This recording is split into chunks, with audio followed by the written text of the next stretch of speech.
مساء الخير في برنامجنا بيت المشاهير. احنا في العشرة الأواخر وبنقول له لسه بدري يا شهر الصيام، كل سنة وانتم طيبين، ينعاد علينا وعليكم الأيام بخير. النهاردة معايا ضيف، برحب بضيفي باشمهندس تامر إبراهيم. اهلا وسهلا. أهلا كل سنه بيك. وحضرتك طيب. حضرتك طيب الله وبخير. يخليك. منورنا. لا ده النور ليكم. آه، ممكن بقى تعرفنا كده بنفسك؟ تامر ابراهيم.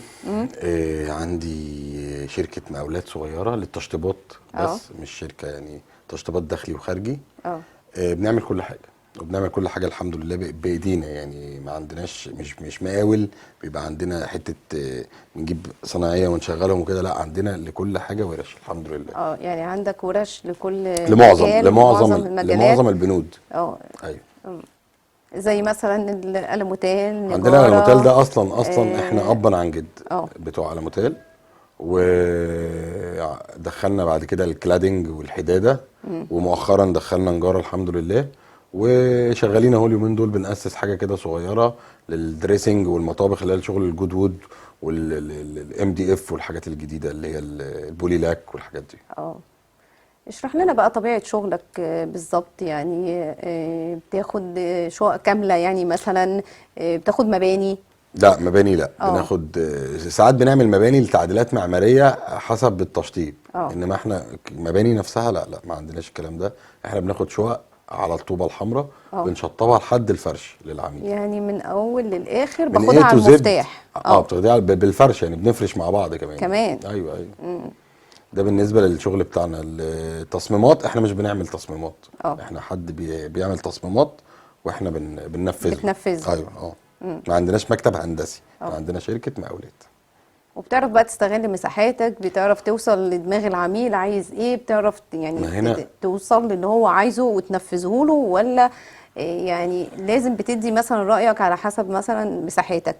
لا إيه. هنا بترجع بقى للخبره. ما في ده الفرق ما بين حد شغال بخبره وحد شغال من غير خبره. اه، حد دارس وحد غير دارس، فهنا الحمد لله في الدراسه وفي الخبره. في خبرة. اه الحمد لله. فالاتنين مع بعض فالاتنين انت. مع بعض بيطلعوا شغل كويس الحمد لله. كل شغلنا مع عملائنا يعني لاخر وقت. العملاء لحد النهارده عندنا ناس خلصوا شغل بقالهم سنين، لحد النهارده على علاقه طيبه بينا اه. الحمد لله. هتعرض لنا طبعا اه شغلك. طبعا طبعا.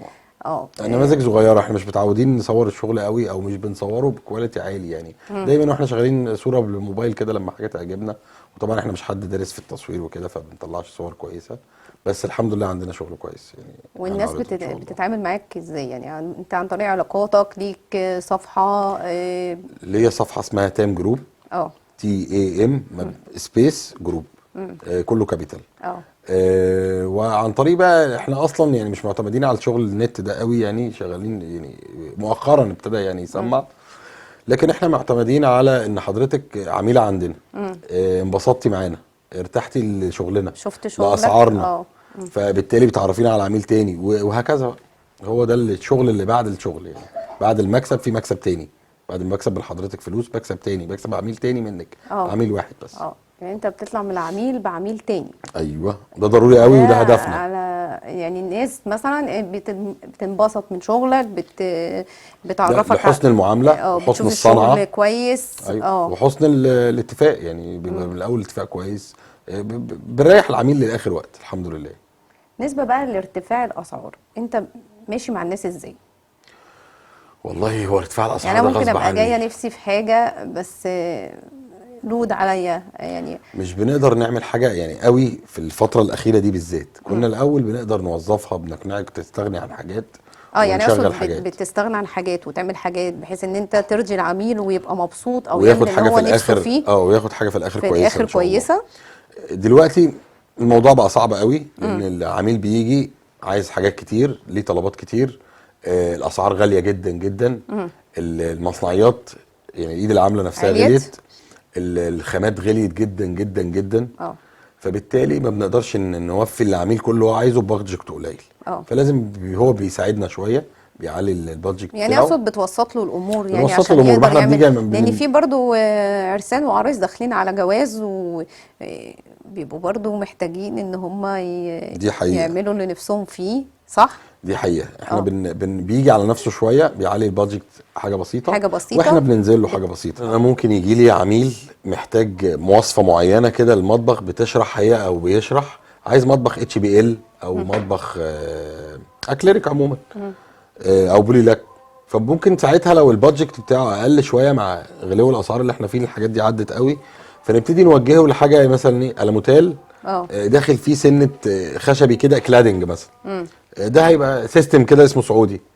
ده هيقربه قوي من اللي هو عايزه وهيقلل له التكلفه ما انا اقصد كتير. الماتيريال بتاع الالموتيل فيه بنوجه بقى كده احنا في حاجات كتير، في مستويات في نبتدي نوجه كل واحد على حسب المستوى اللي يقدر يكلفه، وعلى حسب المستوى اللي يليق بالمكان بالوحده السكنيه نفسها. ممكن حد يكون جايب مثلا شقه بمليون جنيه مش هيعمل لها مطبخ بمليون جنيه. يعني هيبقى في نسبه وتناسب ما بين المطبخ او ما بين التشطيب عموما ومكان الوحده السكنيه نفسها، هي تستحق التكلفه دي كلها ولا هيعدي سقف المنطقه اللي هو بيبيع فيها. عشان هي بعد كده برضو اي حد ساكن هو استثمار. يعني انت بتوضبي في شقتك زي اللي بتشيلي فلوس للزمن. بس تنصح بايه بقى الناس اللي لسه مقبله على الجواز بالخامات اللي يبداوا بيها؟ نبدا منين؟ بصي عموما يعني الشقه عموما احنا طبعا في اساسيات الاول ما بنقدرش يعني ما فيهاش دي بقى تخفيض وما فيهاش حاجه نقدر نوفر فيها وما فيهاش الكلام ده، لازم نعملها زي السباكه والكهرباء عموما. يعني دي حاجات لازم تعمل خامات عاليه جدا، تعمل تاسيس عالي جدا، عشان دي اساسيات بتتعمل بقى بالزياده كمان. يعني لو عندنا مثلا الفيش لازم نزود نقط للفيش، لازم نوزع مفاتيح الاضاءه على مفاتيح كتير، ما تبقاش كلها على مفتاح واحد، الكلام ده كله. بالنسبه للسباكه نفس الموضوع برضو، لازم خامات بجوده عاليه، حاجات كويسه. الارضيات بقى الارضيات بقى على حسب، يعني مثلا واخد شقه فيها بلاط، اكسر البلاط واعمل بداله بورسلين مثلا، اعمل بداله رخام، ولا ممكن اعمل اتش دي اف. طبعا الاحسن الاتش دي اف في الوقت دوت. ليه مش هكسر بلاط؟ تكلفه تكسير، تكلفه نزول الحاجه، بعدين تكلفه تركيب الاتش دي اف نفسه. يعني الاتش دي اف بيركب عليه على طول، يركب على البلاط على طول لو الارض بتحتاج تجهيزه صغيره كده لو محتاجه، وبعدين بيركب اتش دي اف. ده بيقلل من التكلفه. وفي خشب باركيه طبيعي اسمه لزيق، ده يعني خشب بيتلزق من غير علفات، بيبقى طبيعي احسن من الاتش دي اف عشان الاتش دي اف صناعي. وبرده بيبقى نفس الموضوع، تكلفته اقل من ان انا اشيل واركب بورسلين مثلا. دي الحاجه الثانيه طبعا بمناسبه الكلام، احنا بننصح كل بتوع الجماعه اللي بيركبوا بورسلين اللي هو الليزر كات اللي بدون لحام. هو ما فيش حاجه اسمها بدون لحام، لازم يتساب مسافات للحام ما بين البورسلين البلاطه والثانيه، اقل حاجه 2 مللي. هو بقى فيه مواصفه للموضوع، لو احنا ما نعرفش المواصفه او هنركب يبقى نسيب صلبان اكسات 2 مللي عرانيس ما بين البلاط والتاني عشان التمدد. تمام. عندنا مثلا المطابخ دي موضوعها كبير، والتشطيبات الجدران دهانات برضو موضوع كبير. فما اعرفش اديكي حاجه نصيحه في العموم، لازم النصيحه تبقى لكل حاجه، لان هنعمل ايه في الحيطه دي وهنعمل ايه في الدهانات دي. طبعا النت النهارده ما خلاش اي حد بيعمل سيرش على جوجل بيطلع كل اللي هو عايزه، ودي حاجه بتبقى سهله جدا، بتسهل جدا جدا. احنا نفسنا ساعات بنطلع حاجات سيرش اجيب اللي انا عايزاه، وبتقولي للمقاول او المهندس ينفذ كمان. يعني في ناس بتتدخل في التصميم مع المهندسين، يبقى جايب مهندس بالشيء الفلاني يعمل له تصميم كويس ويجيب له حاجه من على النت، لا انا عايز الحته دي في المكان ده، وبنعدل وبنغير، ودي بتبقى حاجه كويسه مش وحشه برضه. هو حاجه كويسه كمان انك بتبدا الشقه من الاول للاخر، من الطوبه على المفتاح، صح كده؟ دي بتريح فيها العميل كتير، وبتريحني انا ولا كمان. وبعدين يعني بدل ما هيتعامل مع كل صنايعيه كل واحد يديله دماغه عايزه ايه، انا دي بريحه فيها دي بقى قوي. انت بتقدر تفهمه بفهمه واقدر انا اوصل، وبعدين تنفذ اللي هو عايزه، صح كده؟ ما بيتعاملش مع الصنايعي، التعامل مع الصنايعي صعب جدا. هو مش هيفهم الصنايعي، بتوفر عليه كل ده، والصنايعي ليه مصطلحات بيتكلم بيها ما يقدرش يفهمها العميل. فهنا احنا بنقرب. انا اقصد النقطه دي انك بتفهم العميل عايز ايه توصلها. احنا بقى بنقدر ناخد من العميل المعلومه ونوصلها للصنايعي، وبعدين احنا بنعمل مع العملاء بتوعنا بنقدر نوفر لهم صنايعي كويس، بنقدر نستلم منه استلام كويس جدا، وبنيجي على الصنايعي في الاستلام قوي قوي قوي لصالح العميل، لان العميل دافع فلوس، فبالتالي محتاج يستلم الشغل بتاعه 100%، وده اللي بيحصل عندنا الحمد لله. الحمد لله. هو حضرتك شغال بقى في المطابخ كل يعني كل اصلا الماتيريال، خشب، الموتيل اصلا بدايه شغلنا قبل الشركه وقبل المقاولات وقبل التشطيبات كان شغلنا كله مطابخ وقلموتيل. مطابخ بجميع انواعها وقلموتيل.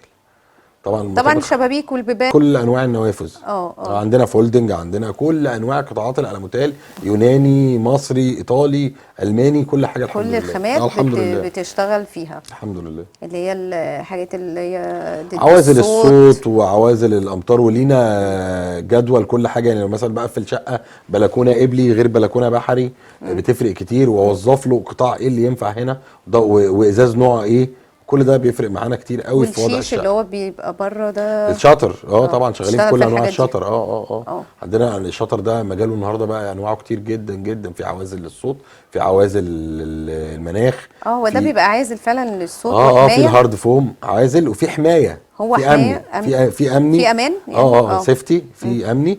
ده بيبقى ثمنه يعني بيبقى الومنيوم اكتر. وفي حاجه اسمها زنكلينيوم بيبقى حاجه ده مصفحه.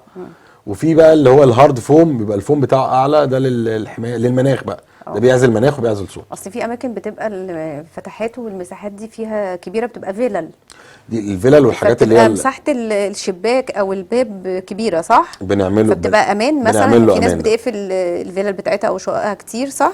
بتقفلها تقريبا، هي بتفتحها شهر او شهرين في الصيف، وبقيه السنه مقفوله. دي لازم يتعمل لها المقفول بقى، الزنكلينيوم او الحمايه، شيش الحمايه. وده بيبقى امان جدا جدا، وليه ضمان كمان من شركاته اللي مصنعاه.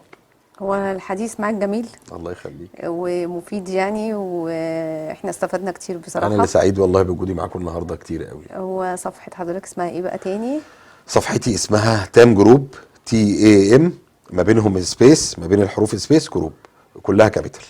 حضرتك صممت بقى انك تطبخ بايدك لما عرفت فكره الخير دي، وبما انك بقى بتاع مطابخ فقلت هتدخل المطبخ معانا. والله حبيت اجرب تجربه ونشوف المطبخ، بقى ان انا ايه يعني المطبخ اللي بعمله ده ايه عيوبه بقى، ايه الزوايا اللي هتقف فيه هغلط بقى فيها. وهتطبخ بقى وهتعمل لنا اكل صح وشغل. لا ان شاء الله انا يعني هنعمل لكم اكل كويس، اه ونعمله حاجه كويسه كده تليق بالناس اللي هنديها لهم ان شاء الله، اهالينا. يعني انت كنت مبسوط بالفكره دي عشان هي خير، فحبيت الخير تعمل بقى الاكتر انك بايدك تشاركي الاكل او بايدك بجد في الخير. تفطر صائم احنا يعني. كنا كل رمضان بنعمله كده ايه يعني عزومه كبيره في يوم من العشر الاواخر. عزومه كبيره بنعزم فيها بقى ايه كل اصحابنا، وجنبها بقى الناس الطيبين عشان كده الحلوين كنت حابب انك تيجي بقى تطبخ بايدك وكنت بطبخ لهم بايدي. وكنا بنعمل بقى مائده كبيره جدا جدا جدا، بيبقى يوم واحد في السنه وبنفرح فيه بقى كلنا. كنا بنتلم كل حتى افراد الشغل بتاعنا، الكروب بتاعي بتاع الشغل الصناعيه كلهم، كل ده كانوا بيبقوا موجودين وبيطبخوا معايا. بتقفوا كلكم تطبخوا كلنا بايديكم. بنقف ونطبخ، وعندنا العدد بتاعه الطبيخ لحد دلوقتي. بنذبح ونطبخ ونشتغل. بيبقى يوم كله بقى ايه بنخصص اليوم من الصبح لحد بالليل في الموضوع الفطار بقى. حتى بعد الفطار بيبقى ما حدش بيبقى فاضي يعمل حاجه، لان بنلم مطرح الناس. وكل سنه وانتم طيبين. حضرتك طيب ونورتنا، ونشوف بقى هتقوم تعمل لنا ايه في المطبخ. ان شاء الله هنعمل حاجه كويسه. يلا بينا بقى على المطبخ. يلا بينا.